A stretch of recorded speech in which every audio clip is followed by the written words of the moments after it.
Chuck Harvey. Good afternoon. I was not able to be here this morning, but I was watching the meeting the entire time, as I do every week. So just because we're not here in person does not mean we are not watching you. You never again will have the benefit of our silence, as was spoken at the last meeting we were all at.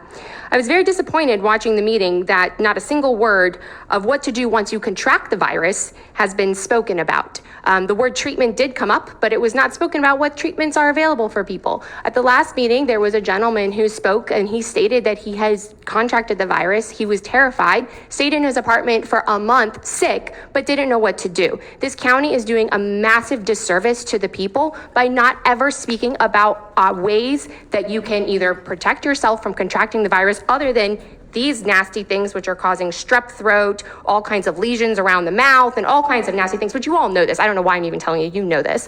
But that's all you talk about. Versus my family, I contracted COVID over the summer. My husband did, and I have permission to speak on all of this in regards to the people I will be speaking about. My father, who's 70 years old, did, my mother did, my pregnant best friend did, and her husband. We all had it, my children, we all had it over the summer. But guess what? We knew what to do, how to protect ourselves. I didn't live in fear. I didn't sit in my house cowering, afraid. I knew that I needed to take zinc, vitamin D, quercetin, quinine, which is a natural derivative of hydroxychloroquine, oregano oil, vitamin D, vitamin A, vitamin C. My father went to the beach, socially distanced from everyone around him for 2 hours every day, and he got over it faster than we did.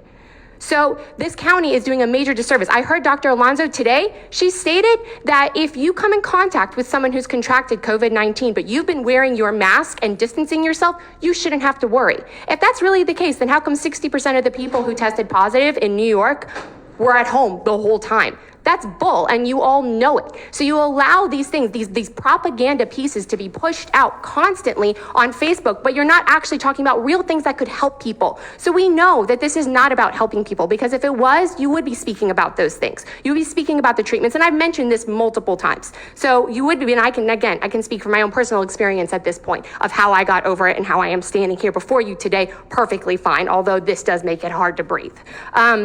So that being said, I would like to return these. I'd like $5 off of my next tax bill, and I would like $5 off of my next tax bill for the ones that you're about to send out. I am objecting to the spending of $4 million for masks to be sent out to people that are unhealthy. Did you know in Michigan, they had to shut down an entire school because everyone was testing positive for strep throat, and they're all shocked. How is everybody getting strep throat? Strep throat is spread through the same ways that COVID-19 is spread.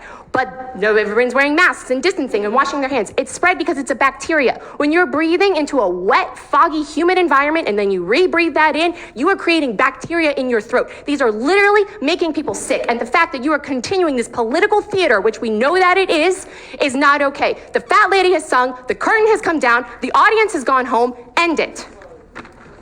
Thank you, ma'am. Chuck Harvey, and then following Mr. Harvey,